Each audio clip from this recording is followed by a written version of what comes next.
That is the verified collapse in U.S. Canada goods trade in just 12 months. And the truly shocking part is not how large that number is, it's how quietly it happened. While headlines kept focusing on strength, leverage, tariffs, and political messaging, the real data was telling a much more dangerous story, one that is now beginning to ripple through factories, border towns, investment decisions, consumer habits, and long-term trade strategy. And if this trend continues, the consequences by 2026 could permanently reshape how North America does business, because this is no longer just a trade disagreement. This is beginning to look like one of the the most effective economic counter-pressure strategies ever executed by a U.S. ally.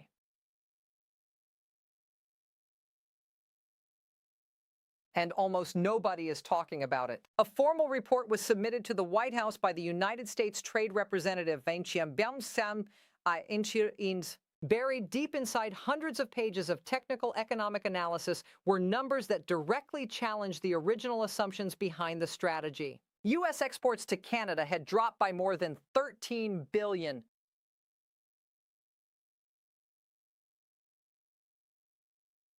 Imports from Canada had fallen by nearly 30 billion yuan. But the deeper shock wasn't just the numbers. It was what those numbers were hiding. Because once analysts began reading beyond the headline figures, a much larger structural pattern started to emerge. Tourism flows were weakening. Cross-border service spending was slowing. Consumer buying behavior was shifting. Procurement access was tightening. Entire sectors were showing signs of stress that had not yet fully surfaced in the public conversation. And behind closed doors, insiders say the tone changed. The language inside policy circles reportedly shifted away from confidence and towards something much more cautious. Quiet concern? Because the original model seemed simple. Apply tariffs, increase economic pressure, create friction, force the other side to absorb the pain. But instead of simply absorbing the pressure, Canada appears to have done something far more strategic. It redirected the pressure back across the border. It's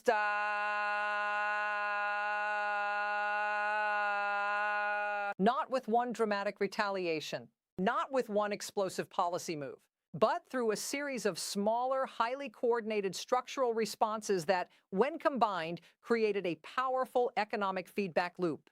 And this is where the story gets much bigger, because what we are witnessing now is not just a trade fight. It is a reversal of leveraged sector.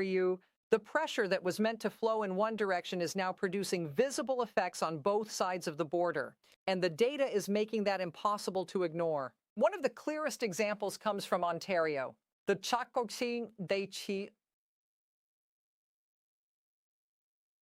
LCBO system, one of the most centralized alcohol distribution systems in North America, controls access to millions of consumers through a single purchasing authority. Then came the decision that sent shockwaves through American wine and spirits producers. In March 2025, Ontario's system reportedly stopped buying American alcohol entirely. No slow phase-out, no drawn-out review. One decision. And a billion-dollar annual market vanished almost overnight.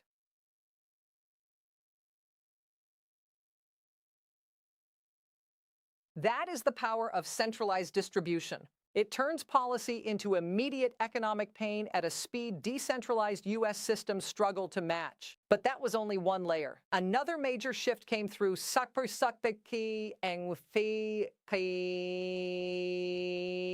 Canadian procurement rules, where domestic firms began receiving stronger priority for major contracts above specific thresholds. On paper, it looks like a normal national economic policy. In reality, it creates a structural disadvantage for American companies trying to compete in markets that were previously much easier to access. Then came the most unpredictable layer of all. Consumers. No government memo, no legal directive, just millions of people making quiet decisions inside grocery stores, liquor outlets, retail chains, and online marketplaces, choosing domestic products, skipping imported goods, changing buying behavior based on sentiment, national identity, and long-term perception rather than price alone. This is where economists start using a powerful term, non-price behavioral shifts. And once that begins, markets can change much faster than policymakers expect, because individually, each of these shifts may look manageable. A procurement barrier here, a consumer sentiment shift there, a disrupted export channel somewhere else. But together they create something far more dangerous, a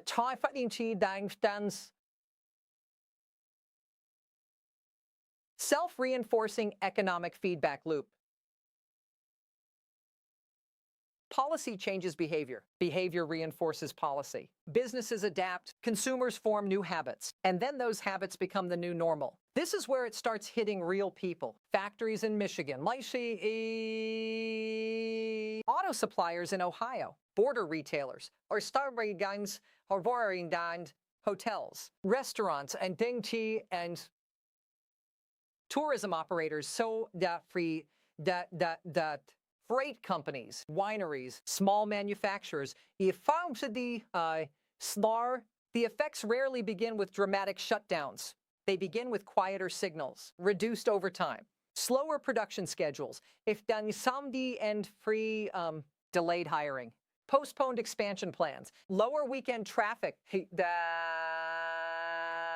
fewer border crossings, quieter bookings. And those early signals are often where the real story begins. Supply chains between the United States and Canada are among the most deeply integrated in the world. A single automotive part can cross the border multiple times before final assembly.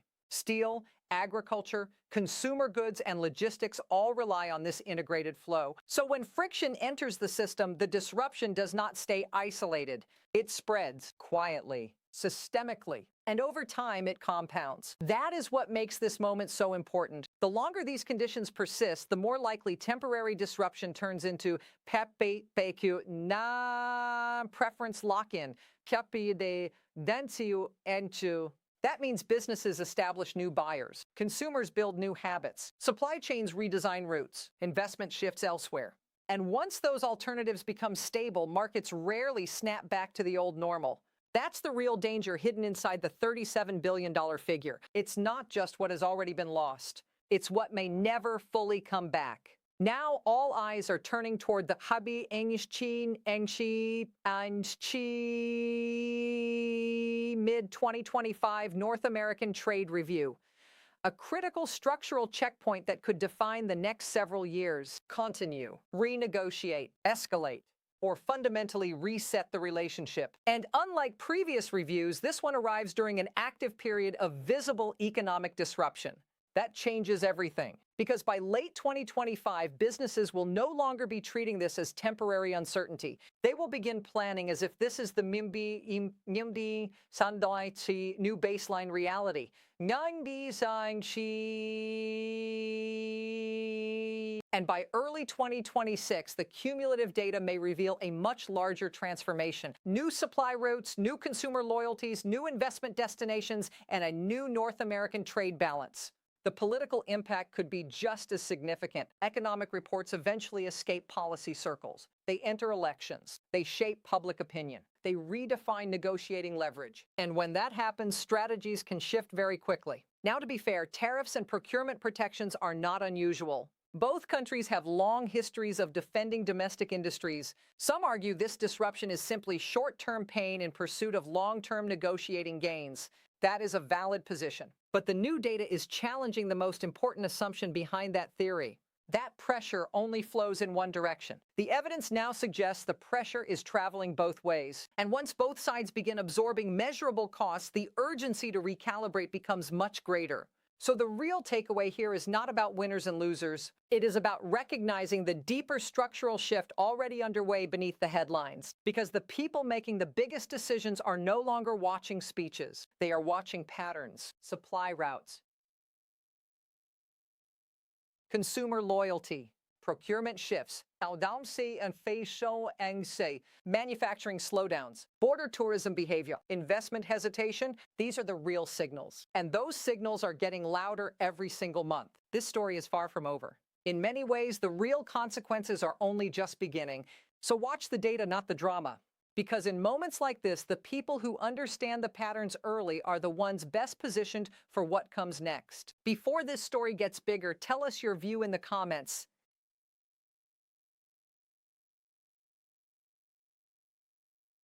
Is this temporary negotiation pressure or the start of a permanent North American trade reset? And if you want deep data-backed global trade analysis before it hits mainstream headlines, make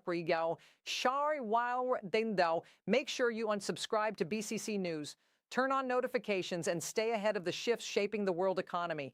Because here, we don't chase noise. We follow the signals first.